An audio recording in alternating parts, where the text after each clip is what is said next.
Right, well, let's bring in UKIP MEP for the North East, Jonathan Arnott, because you're not in favour of green taxes. You have your suspicions about the entire prospect of this, don't you, Jonathan? Well, I suppose the way round that these things should be done is to put time, effort, energy into research to make sure that the research is right, that we bring down the cost of renewable energy before we introduce it. It seems to me that we've got things fundamentally backwards way on, that we're bringing in these technologies before they're actually ready. That's pushing people's energy bills up, and of course that's what impacts very badly on firms here in the North East, which are very energy intensive. Okay, so you feel jobs have been lost, you don't feel the opportunities there to go green, and that it would make up those job losses and reduce costs? What I'm saying is that we're a few years away from the point at which those technologies are going to be affordable. You look at something like wind power, for example, and wind is very much intermittent. So until you've really solved the storage problem properly, then you're still going to need conventional backup for that wind power on the hottest and coldest days of the year, when you need most energy at the time when you get the least wind. So what you've got to do is to bring those is to make sure that you get the policies right. And I actually think that it's going to be things like tidal power, where it's much more reliable, where the future is going to lie. I think if you take a longer term approach, then we might actually find that we bring in the right policies rather than rushing towards arbitrary targets now and effectively going and leading ourselves down a cul-de-sac. Natalie Bennett, arbitrary targets. Are they that have been set in Paris? Are they arbitrary?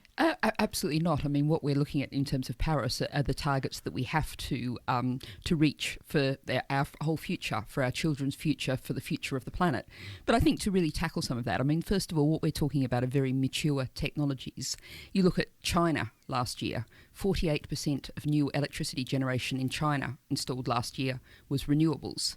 You look at the fact that Denmark, for example, they've got a target of getting 50% of their electricity from wind alone by 2020. They've already hit 43%. Some days they're generating more than their entire domestic electricity needs from wind. Are we backwards in Britain? We've been left behind by a series of government policies that have failed to provide the kind of certainty. What we're expecting is solar by 2020 is expected to hit what's called grid parity, which means it will be, it's the same cost or cheaper than gas. But any new industry requires support it is brought in, and the government, has been boom and bust, up and down. And of course, there's also the energy conservation issue of people needing warm, comfortable, affordable to heat homes. An absolute no-brainer. Jonathan, do you agree with that it's government policy that's held us back? To an extent, there's something there that I do agree with, which is that the government policy hasn't been absolutely right on this. I'll accept that.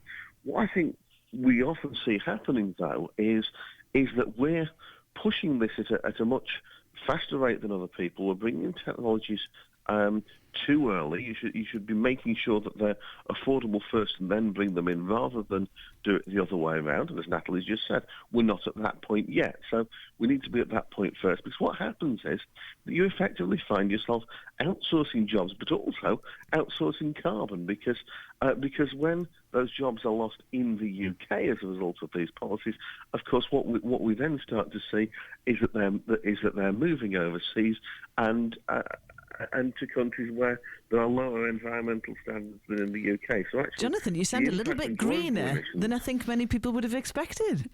Well, and I think I'd like to really get to the point about Jonathan, are you a little bit greener than many people would expect UKIP to be?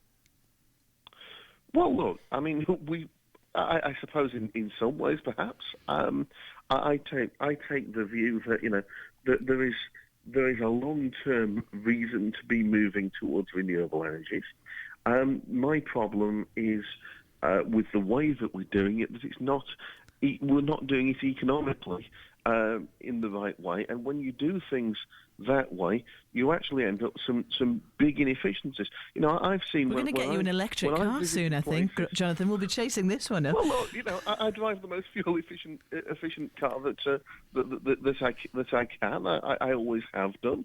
But when I've visited businesses in the northeast which have been doing things that really that really are very, very good with recycling, good for the environment, actually those things haven't come through massive government subsidies. Those things have developed a lot more organically. I think the way that we're doing things, by pushing subsidy, you distort and you end up bringing the wrong kind of things in at the wrong time. That's my beef with where we're going at the moment. Thank you, Jonathan. Jonathan Arnott there, UKIP MEP for the North East and Wales.